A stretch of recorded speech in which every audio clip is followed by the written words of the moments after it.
शमशान की हवाओं में एक अजीब सी गंध और नीली रोशनी का असर था।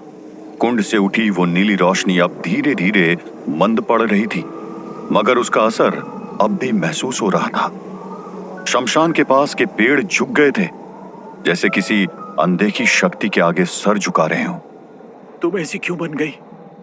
तुम्हारे अंदर जो प्यार और इंसानियत थी वो कहां चली गई? मैं तुम्हें इस हालत में नहीं देख सकता। मुझे अब भी लगता है तुम्हारे अंदर की वो अच्छी लड़की जिसके अंदर भावनाएं हैं, जो मुझे नीलमणि का तोहफा देकर गई थी, ऐसा नहीं कर सकती। चीनी अब भी बेहोश थी और उसके चेहरे पर दर्द के भाव साफ दिख रहे थे।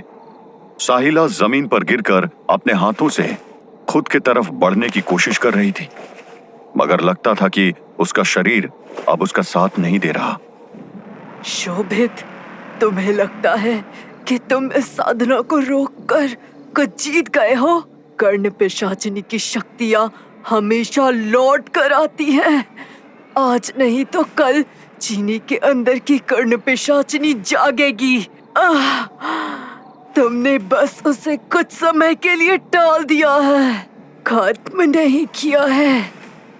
मैं चाहूं तो इस समय तुम्हें आसानी से मार सकता हूं, लेकिन मैं वैसा नहीं करूंगा।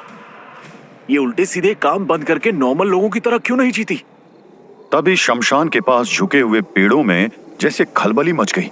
ऐसा लग रहा था कि अगर उनकी जड़ों ने उन्हें थाम कर नहीं रखा होता तो वो वहां से भाग जाते। हवाएं तेज हो गई, लेकिन उनका क्षेत्र शमशान के आस पास का ही था। कुंड के पास एक औरत का धुंधला सा आकार दिखाई दिया। साहिला ने कमजोर आंखों से उस औरत को देखा और एक पल के लिए खामोश हो गई। अब ये क्या हो रहा है?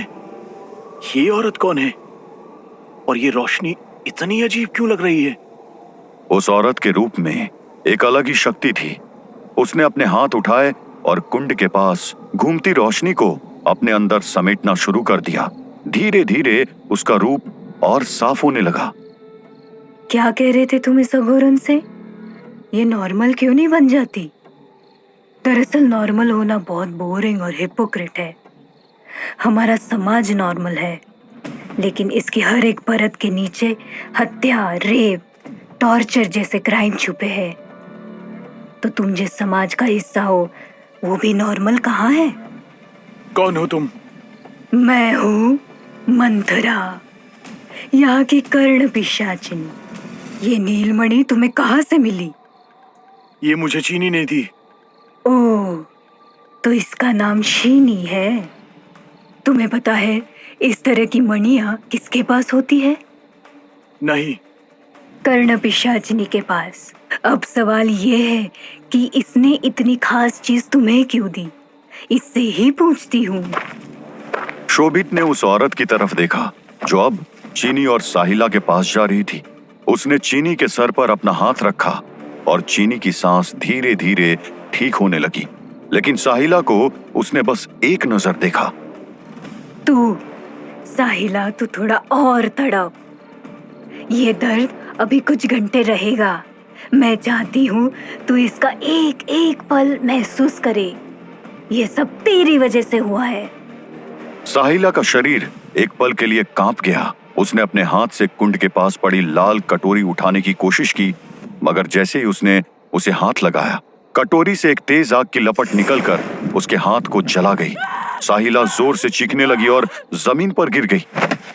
नहीं, दूर हटो चीनी से। वो तुम्हारे जैसी नहीं है। बस, तूने बहुत मेहनत कर ली, अब सो जा। मंथरा के एक वार में शोभित उड़ा हुआ शमशान की दीवार से जा टकराया और ईंटों के नीचे दब गया। तुम कर्ण पिशाचिनी? हाँ, नाम तो बड़ा स्वीट है तुम्हारा, चीनी। कहो, कैसे भटकना हुआ मेरे एरिया में? तुम्हें पता है ना, एक एक जगह पर एक ही कर्ण पिशाचिनी का राज चल सकता है। मुझे सब पता है। मैं यहाँ खुशी से नहीं आई हूँ, बल्कि मेरे हालात मुझे यहाँ लाए हैं। लेकिन तुम्हें बुलाने के लिए मेरी साधना तो नीलमणि के ब्लास्ट से भंग हो गई थी। फिर तुम यहाँ कैसे आ गई? चीनी, तुम्हें मुझे बुलाने की जरूरत नहीं थी, क्योंकि मेरी क्यूरियोसिटी मुझे तुम्हारे पास ले आई है। तुम जैसी कर्ण पिशाचिनी को बिना शक्तियों के देखने का मौका कैसे छोड़ती? तुम ये क्या कह रही हो? मैं अभी भी कर्ण पिशाचिनी हूँ। तुम्हारे तानों से कुछ बदलने वाला नहीं। ओह, सच में? बिना अपनी असली शक्तियों के, बिना नीलमणि के? तुम्हारी बेवकूफी की मिसाल मिलना मुश्किल है। जो तुमने अपनी सारी शक्तियां और नीलमणि एक अजीब सी लड़ाई में गंवा दी। तुमने कर्ण पिशाचिनी का नाम शर्मिंदा कर दिया है। चीनी के चेहरे पर मंथरा के शब्दों का प्रभाव दिख रहा था। उसका गुस्सा उसके आंखों में झलक रहा था, लेकिन वो खुद को संभालने की कोशिश कर रही थी। तुम मुझे ये सब कहने का हक नहीं रखती। जो कुछ भी मैंने किया वो मेरे फैसले थे। कुछ बड़ा पाना होता है तो बड़े रिस्क लेने पड़ते हैं। तो ले लिया रिस्क, क्या हुआ उसके बाद? अब मेरे पास भीख मांगने क्यों आई थी फिर? चीनी का गुस्सा अब उसके बस के बाहर था। उसने आगे बढ़कर मंथरा को एक तमाचा जड़ दिया। हवाएं एकदम से थम गई और शमशान का माहौल एक पल के लिए बिल्कुल सन्न हो गया। तुमने मुझे हाथ लगाया। मंथरा के आसपास एक काली आग सी उठने लगी। उसकी आंखें तेज नीली रोशनी में बदलने लगी और उसके हाथ में एक अजीब सी शक्ति जागने लगी। चीनी अपनी जगह पर खड़ी थी, लेकिन उसका चेहरा उसके अंदर की बेचैनी को साफ दर्शा रहा था। ये तुमने क्या किया चीनी? वो तुम्हें मार डालेगी। एक कर्ण पिशाचिनी दूसरी कर्ण पिशाचिनी को नहीं मार सकती। गुड। तुम उतनी बेवकूफ नहीं हो जितना मुझे पहले लगा था। मार तो मैं तुम्हें सकती हूँ, लेकिन उसके श्राप से मेरी शक्तियाँ काफी कम हो जाएंगी। मैं ऐसा नहीं करूँगी, लेकिन मैं तुम्हें नुकसान पहुँचा सकती हूँ। क्या करोगी? मेरा चेहरा बिगाड़ोगी? तेरे चेहरे की वजह से ही तो मैं रुकी हुई हूँ। मुझे पता ही नहीं था कि मेरे अंदर एक लेस्बियन लड़की भी छुपी हुई है। तेरा चेहरा और तेरी फिगर देखकर वो जाग गई। मैं तेरे साथ ऐसा कुछ भी नहीं करने वाली। वैसे तेरा वो आशिक भी बड़ा हैंडसम है। उसको मैं अपना सेक्स स्लेव बनाऊंगी। आज तुझे छोड़ रही हूँ। अगली बार जबान संभाल कर रखना, नहीं तो तेरी रीढ़ की हड्डी तोड़ डालूंगी। हमारी कुछ तो मदद करो मंथरा, मैं चीनी को समझाऊंगी। यहाँ का सबसे बड़ा व्यापारी समीर पाल, जाओ उसके पास। वो छुपा हुआ सीरियल किलर है, उसकी मदद करो। चीनी की शक्तियाँ वापस आने लगेंगी। मंथरा ने शोभित को उठाया और उसे लेकर उड़ गई। समीर पाल की हवेली के अंदर अब एक विचित्र सन्नाटा था। समीर ने अपनी सिक्योरिटी को केशव को बेहोशी की हालत में उठाकर अंदर ले जाने का सिग्नल दिया। तानी और अर्जुन के बीच अब भी एक टेंशन भरी एनर्जी थी। मुझे तुम दोनों जैसे टैलेंटेड और डेयरिंग लोग चाहिए। तुमने आज यहाँ जो दिखाया वो किसी प्रोफेशनल से कम नहीं है। मैं तुम दोनों को अपनी सिक्योरिटी टीम का हिस्सा बनाने का ऑफर देता हूँ। समीर, मुझे जॉब नहीं चाहिए। मेरा मकसद कुछ और है। हमारे रास्ते बस कोइंसिडेंस से मिल गए। तुम इसे करियर के रूप में क्यों नहीं देखते? तुम्हारे स्किल्स और ट्रेनिंग का सही इस्तेमाल यहाँ हो सकता है। मेरे पास इतने पैसे और रिसोर्सेज हैं। मैं तुम्हारे मकसद में तुम्हारी मदद करूंगा। मुझे अपने तरीके से काम करना आता है। वैसे भी हर काम पैसों से नहीं किया जा सकता। मैं तो नहीं, पर शायद अर्जुन तुम्हारे काम आ सकता है। बस एक बात का ध्यान रखना, इस पर हद से ज्यादा भरोसा मत करना। तानी ने एक पल के लिए अर्जुन की तरफ देखा, लेकिन उसका चेहरा ब्लैंक था। वो पलटी और सीधा फार्म हाउस के बाहर निकल गई। रात का समय था और सड़क सुनसान थी। तानी अपने विचारों में खोई हुई थी। उसके कदम तेज थे, जैसे वो अपने गुस्से और भ्रम से दूर भाग रही हो। पीछे से अर्जुन तेज कदम उठाता उसके पास पहुंचा। तानी, रुको। तुम इतनी जिद्दी क्यों हो? एक बार मेरी बात सुन लो। मुझे कुछ सुनना नहीं है अर्जुन।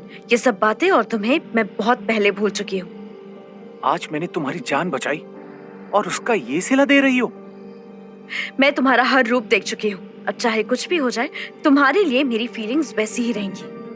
अर्जुन ने एक गहरी सांस ली। वो तानी के पास गया और उसके बिल्कुल करीब खड़ा हो गया। तानी, तुम्हें याद है जब हम पहली बार मिले थे? तुम्हारे सपने और तुम्हारा जुनून मुझे इंस्पायर करते थे। तुमने मुझे एक नई जिंदगी दी थी। तानी ने अर्जुन की आंखों में देखा, लेकिन उसकी नाराजगी अभी भी उसके चेहरे पर थी। एक पल के लिए दोनों के बीच सिर्फ खामोशी थी। तुम्हारे बिना सब कुछ बेकार लगता है।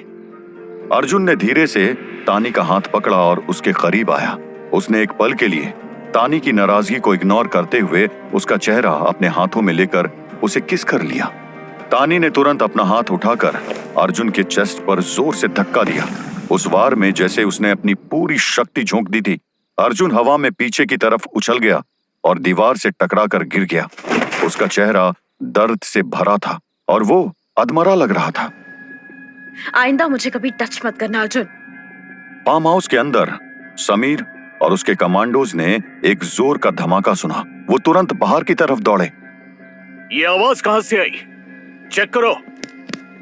कमांडोज ने फ्लैशलाइट की रोशनी में अर्जुन को जमीन पर पड़ा देखा। उसका सर थोड़ा सा खून से भीग गया था और वो होश में आने की कोशिश कर। ये बंदा घायल है, हमें इसे तुरंत अंदर ले जाना होगा। इसे अंदर ले जाओ और पता लगाओ कि यहाँ क्या हुआ। समीर की नजर तानी पर गई, जो अब भी एक जगह खड़ी थी। उसने एक पल के लिए कुछ कहना चाहा, लेकिन फिर वो चुप रही और वहां से मुड़कर चल दी।